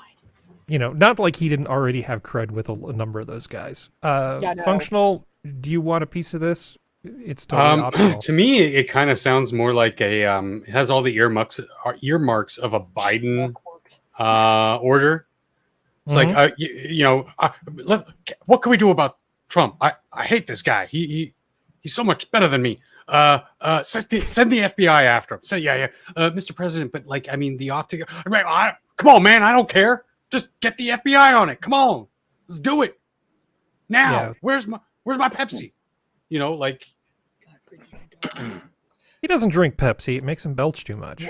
Whatever, you know, my juice box. Like, they're trying to talk him down and say, we can't. I don't care. I'm the president. Do it. Because I don't think he was that involved. This is a political dirty trick that's running on a level that I don't think Biden's mind really works on.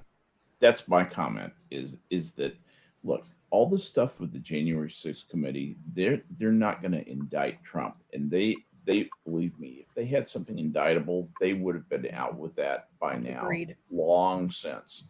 So they're not going to do that. And I believe I agree with Harry's comment that These guys are ratcheting up a political game on Trump. They basically said, well, okay, the January 6th thing, we couldn't witch on anything up for Trump there. So let's see if we can find something at Mar-a-Lago. Let's see if we get lucky, get everything they have down there, get a really broad search warrant so we can just take anything we want. And if we can't find something, maybe we can invent something. I really do think that's what's going on right now. Yeah. Agreed. I predict it's going to be a damp squib. Yeah. And I haven't been able to use that phrase for a long time. Even Merrick Garland looks confused. They're going to make something up. You watch and see. Yeah, but it won't stick. This won't work either. I bet they'll make it stick. I'll bet they'll find a way to make it stick. They've been trying for 8 years. Well, we'll find out. We'll find out. Anyone with half a brain would look at this and be like, "This is the wrong move politically." Mm-hmm. It everything about it just doesn't, like, why for people who, from what I've seen, have been pretty diabolical and I hate to use this word, but intelligent in how they're trying to make shit up and defame him, Russia hoax, this, that, everything. They get everyone on board and they just keep pushing the narrative. Doesn't matter how untrue it is. Those had a little bit more. I can see where they're going with it, but this is just. I don't see why it just. I don't know. I'm so confused with this over everything else that's happened. If they had done this directly after January 6th, this could have worked in their favor. Well, they waited too long. Their mission is to convict Donald Trump of one single felony, because that will make him ineligible to run for president. Yep, and that will still bite them. If they will hang some minor felony that he will get a suspended sentence for and probably a fine, and then it's job done. Their job is finished. And they even talk about this. You know, are we going to get him on this? Can we get him for this? You hear the anchors and the opinion people at CNN and MSNBC speaking that way. They are out to destroy Donald Trump. Absolutely destroy him. Well, they've gone so far as from anyone from Chunky Yogurt and Kyle Kulinski to what's that eggless looking blonde whore on MSNBC? Oh, honey, there's like 90 of them. Who are literally saying he had classified nuclear documents. Some have even said he had the nuclear football in his basement in Mar-a-Lago. It's Are you talking insane. About the one who has to share the panel with the one dude? Like Morning Joe? No, not me. Not Leaker and Beaker. The other one. She's kind of ratty looking. She's got the Bobby blonde. You guys hair. have got a lot more in you on this story than I thought. It's like kind of lukewarm. You want to talk about this? You know, you seem sort of ambivalent, but no, everybody's all worked up. But I hate to do this to you. We got to move on to the next thing. Okay. The point is that this story is not going anywhere. Yeah, we will come back to it. And so, speaking of coming back to things, I've mentioned that I think there's a big difference in the way people are treating sort of the work environment post-pandemic. And I actually ran into this channel that has a bunch of shorts that's just sort of this one woman displaying what most employers would consider to be an extremely bad attitude about work. And this channel is nothing but her having little made-up scenarios where she talks about how she's not going to work overtime. We're just going to take a very, very, very brief look at this.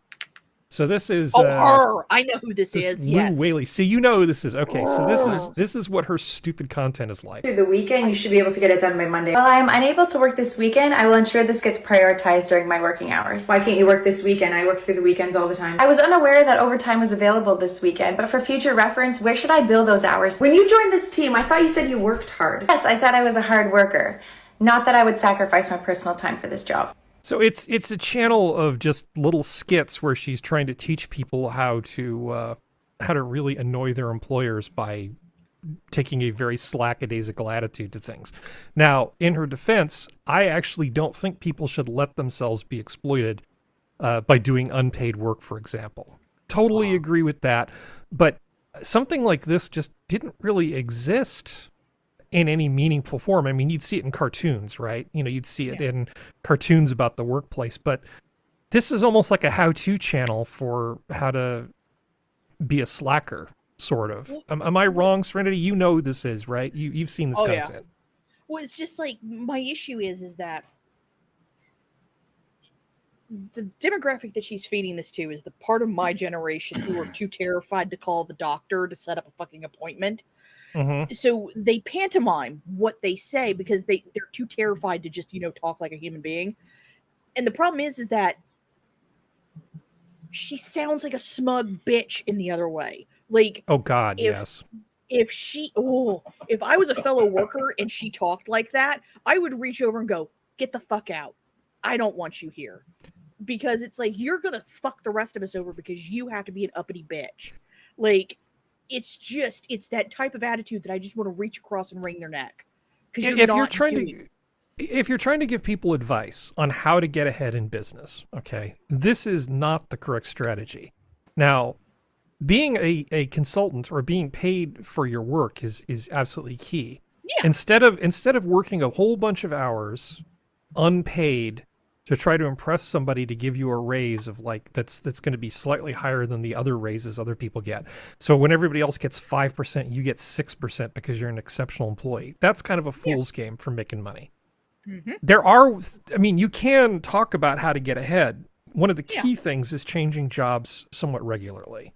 Oh, absolutely. That's like a strategy that actually works. So, I mean, I could have a channel like this without all the smarmy BS, and I could tell people how they could make more money, get multiple income streams, much better strategy. You know, all that time you could be working for free for somebody who's mostly just going to think that you're a patsy. Because honestly, when you give stuff away, anything away too easily, people do not respect you. If you think that's going to make them like you, it's not. It's going to make them lose respect for you. Well, there's also the fact and that's true in business. Well, it's also the fact that, like, any manager or supervisor who has worked long enough, the first line she pulls where I didn't know there was any overtime available. Well, I'm sorry, it's in your contract that you need to work a certain number of overtime hours. I apologize, you didn't read it enough, but that's the nature of the job that you signed up for. So you need to actually do this over the weekend. That's how they would respond. Like, it's well, there's a lot of stuff that goes into a job description, right? And people don't seem to understand that those job descriptions are not usually written in concrete. So it might say that there's only 10% of your time spent traveling and it ends up being 30%. Yeah. Now, whether or not if you quit, you can get an employment based on that, that's between you and government entities. I can't speak to that. But it's...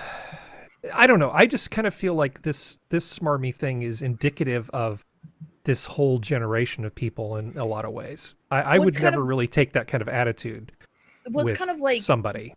The issue that I had when I worked at a call center, because anyone who's done a call center job knows that they're trying to not make you as stressed out as possible. They still want you to do as much as you should and be on calls constantly.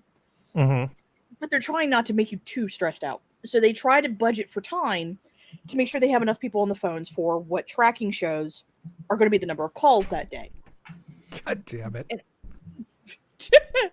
Basically. But the issue is that you have all these stuff like YouTube Shorts, TikToks, Instagrams, everything like that, where people talk about just, oh, well, you didn't give me my PTO, I'm just going to leave.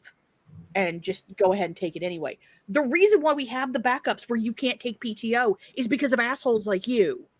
Yeah. If you all would just obey, like, go with it. I understand that you have vacation set up. Why didn't you check for the PTO first and then take the vacation setup stuff? Because you could, because at least my old job, you could do PTO 3 months, whatever months in advance. It's just the very thing they're all complaining about is the very shit that they made happen. And that's where I get mad. Because it's kind of like, you're the reason why it's this way. The reason why everything takes so long to get done now is because everybody's working from home and everybody gets the stupid little mouse jigglers and then goes walks their dog or watches a TV show instead of actually doing their goddamn job. That's the reason why stuff that used to take 2 days now takes 2 weeks. You're the I just go down to Home Depot and find a day person and I pay them to come to my house and move the mouse around. See, there you go. More people make money that way. But it's I like mean, it's their own. It's like they're their own worst enemy, but they can't acknowledge it because God forbid they be wrong. I'm sorry. I'm just pissed. Go ahead, Functional. I'm going to give you a piece of this, and then I want to talk about something that Skep and I talked about offline. It may be smarmy, but she's using the tools of the employer, the corporate speak, to basically say, no, fuck off. Because I've been in that situation multiple times before I was, even in the kitchens, but in the corporate world doing design and advertising. I would get hit by Thursday. Oh, we're going to need this done by the weekend or over the weekend, and it's like, well, no, I'm not contractually obligated to work on the weekend.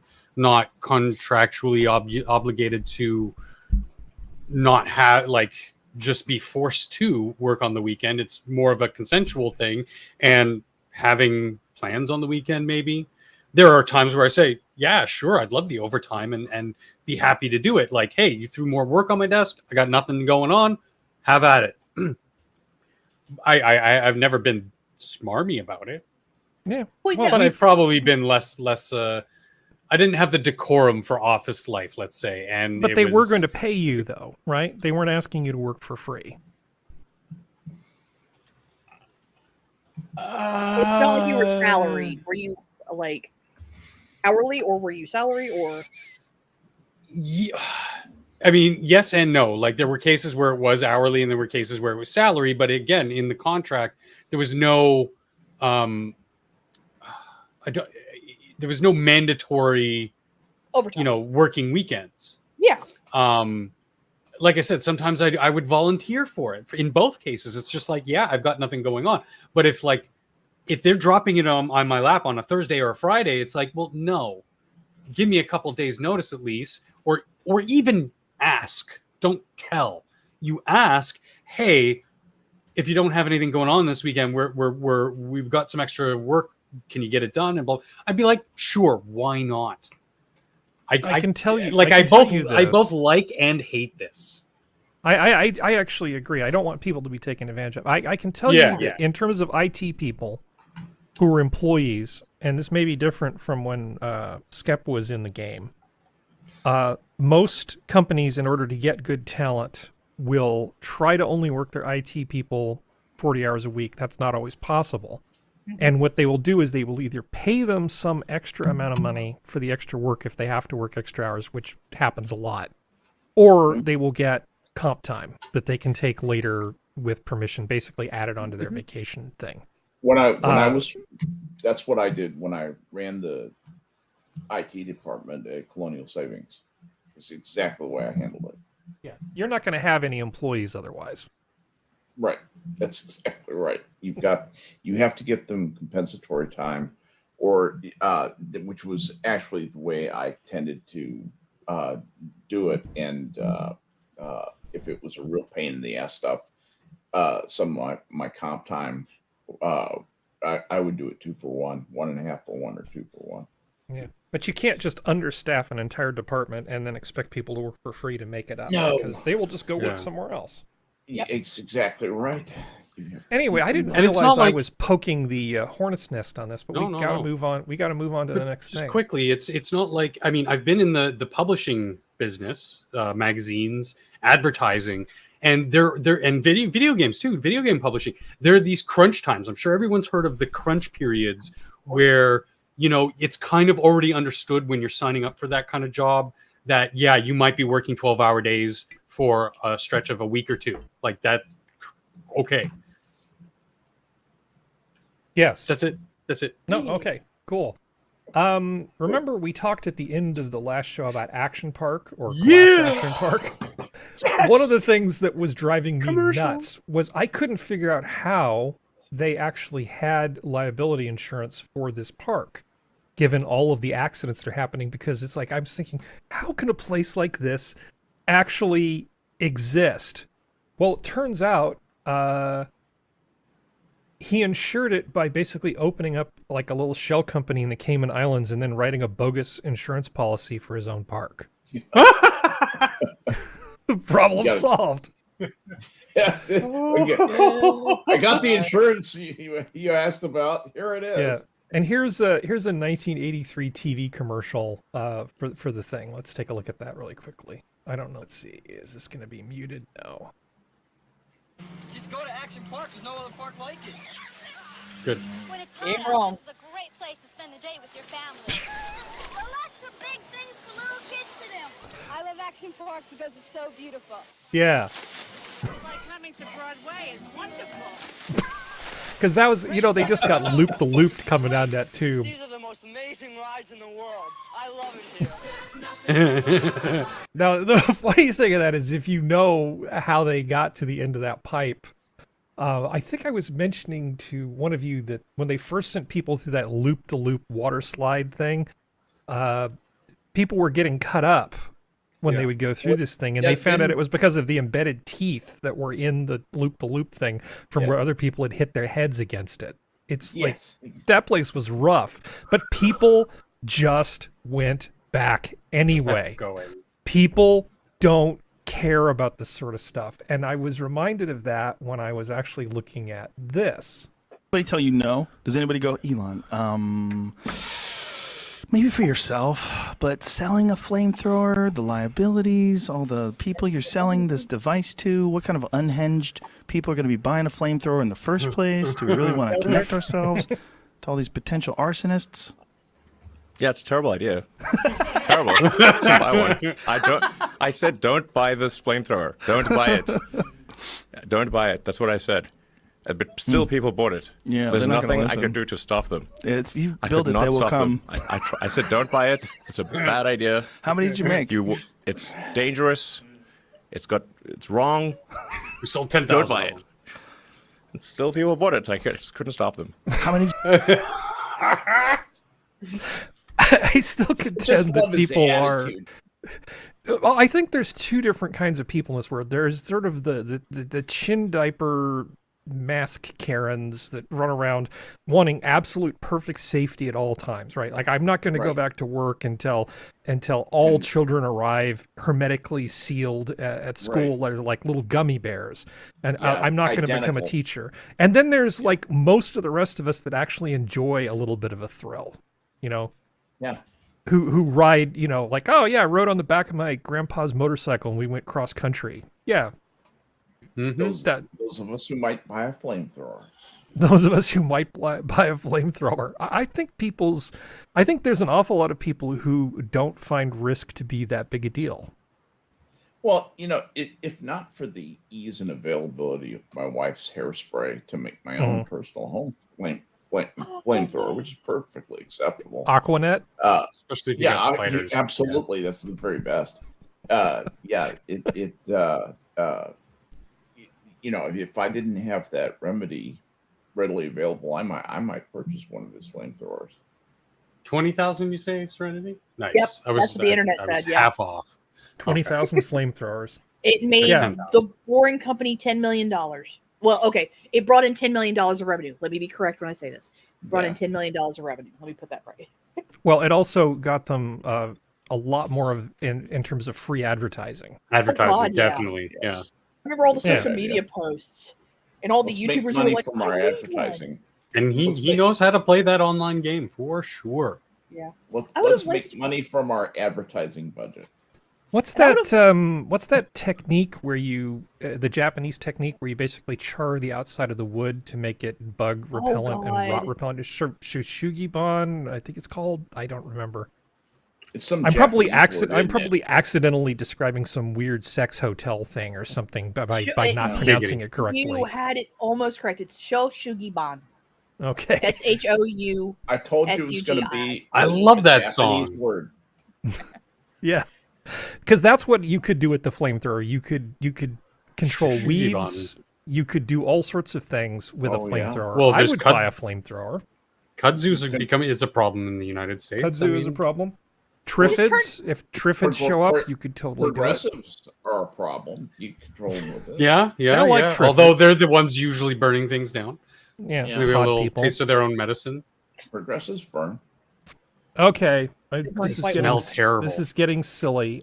Speaking of silly, okay, so because flamethrowers weren't silly. Come on. so this is man. even sillier. This is about Gen X. So this is a little comedy thing from like a promo for a Netflix show that's coming up. Hopefully, I won't get us copy struck.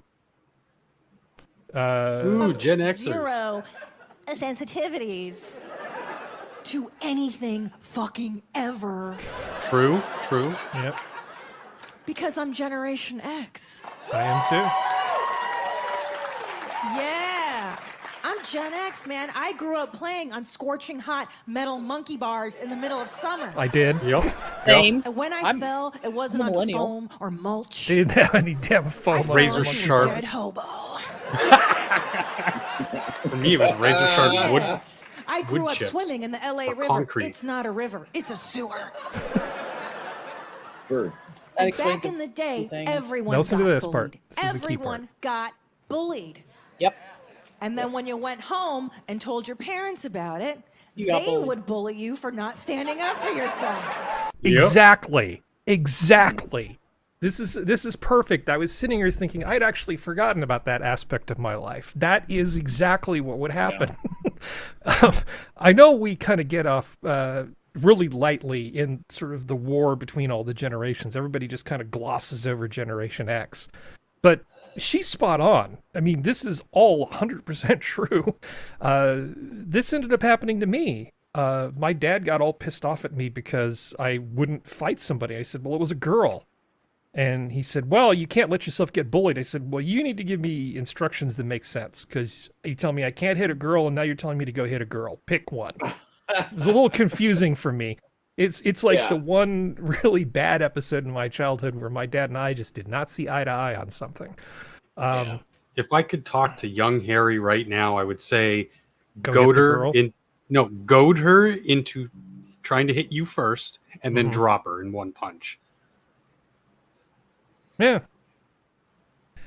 That's what I did. But this is true. I mean, there were people that were bullying people. Yeah. I think us Gen X, we were largely sort of free range too. I would just get on my bicycle and ride to the next town, or take the bus and go fishing all day, and then have my mom pick me up in the evening.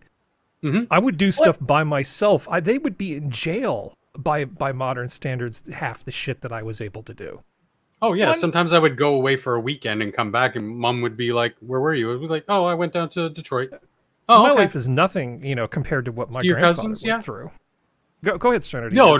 Cut in. Well, it's like, and the thing is, this is shared by the older millennials, which is what I am, because I was born in the early '80s. So we kind of were that.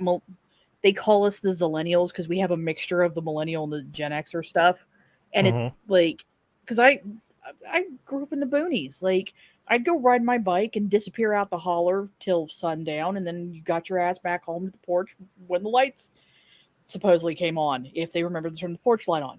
Like, it's the whole thing of just like I did a lot of the same things. I didn't grow up with a computer or a phone, well, cell phone, but that was.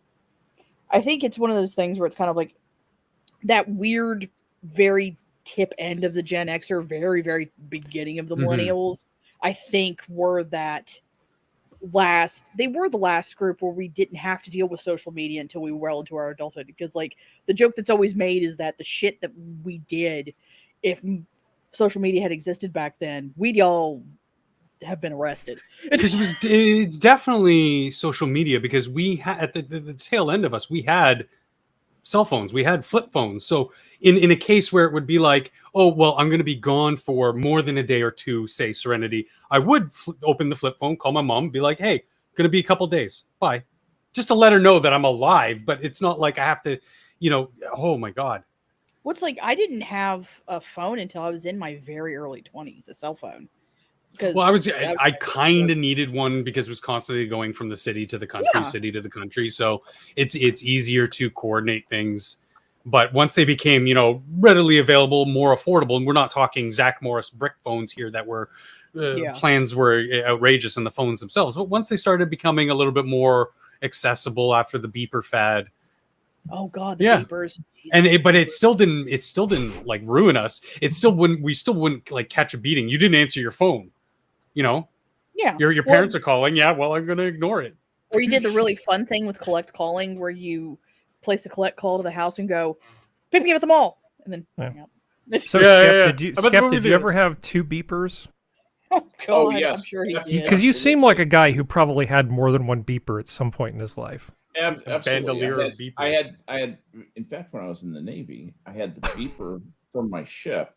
Yeah. But because I was standing OD in port, I also had to wear the fucking beeper for Naval Air Station Alameda, and stand CEO for those guys. At the, well, you're there. Why don't you? All right, fine, whatever. And had a beeper for your beeper. Yeah. Yeah. You could never escape, Skep. You could never escape. You just prayed to God that duty beeper, that CDO beeper, never went off, because if it did, it's because they're attacking. It's the only reason that would ever go off. So it never went off, not one time the year I stood those watches. I did know a couple of helicopter parents though from back then, but it wasn't nearly as prevalent as it was in later. It was too hard to be a helicopter parent, because all the kid had to do was wait until you went to bed and sneak out if they wanted to do anything. Or just walk around the corner when you're not looking. Yeah. Yeah, it's like nowadays it's like have your cell phone and your Apple Watch, and I'm going to put an air tag in their stuff because this way they don't know what's going on. So this way I can track them. And there's also a computer in the car so I can track the car. And it's just. Dude, there was a time when I think I was 13 and everybody was going away for some reason. I don't even remember what it was. I didn't want to go. I had school. Wasn't going to miss school. It wasn't like stupid 6th grade camp. I'm just like, I'd already learned from 6th grade camp. I'm staying. I'm not going anywhere. You guys go have a good time. So they basically handed me $120, said they'd be back in a week, and I just existed, and it was awesome. It was really great. I think one of the first things I did was I moved one of the television sets. This is when they were heavy, and I put it in the bathroom, and then I ran cable to it so I could actually like watch TV while I was in the shower. Now this sounds really lame and stupid because I know you guys have your phones and they're waterproof and stuff, but it was like why not? I'm just going to take a shower at 11:30 and watch the Tonight Show. I can just do that because I'm by myself, and There are I'm a other big things boy you can now. do in the bathroom too with the TV. But the point being that it's multifaceted. Wouldn't it be child abuse now? They'd send Child Protective Services after you. Oh, most certainly. Yeah. Well, I mean, I want Child Protective Services to go after these crazy fucking parents who live in these trailers and then put their children in fucking coffins, like sleeping spaces, because there's some parents who take shit way too far. But yeah, no, it's like the amount of crap we got away with, and it's really funny to watch Gen Zers and very late born millennials, like toward that end, think that they're if like. you say adulting, I'm gonna punch you. No, God, no, I don't. I hate that word. But it's just funny to watch them think that they're. It's kind of like that old saying. I think it was either Chris Rock or someone said. Every lie you're telling your parents that you think you're being original with, your parents already know because they already told them. Like a lot of this shit, barring some stuff that's just technology based, a lot of the shit you see on like TikTok is stuff that a lot of us did with a lot less safety parameters. Yeah, some of these other kids did. Like because we just went and fucking did it. We didn't need to film it too. Well, I mean, remember like on the cheap old trampolines that were just shit, where and you put your arm through and the springs would just rip your arm up. I remember like doing the buddy bounce thing with people, where you would like 5 people would jump and someone would be in the center, and you would just shoot up in the air. Gosh, I wish I could predict how much engagement I'd get from you guys on topics. I keep coming up with these things that I think are going to be 5 minutes, and they end up being like. Yeah, let's just talk about our messed up childhoods. Okay, cool. Serenity, I drop kicked my sister off of one of those. Broke her arm in 3 places when she hit the concrete.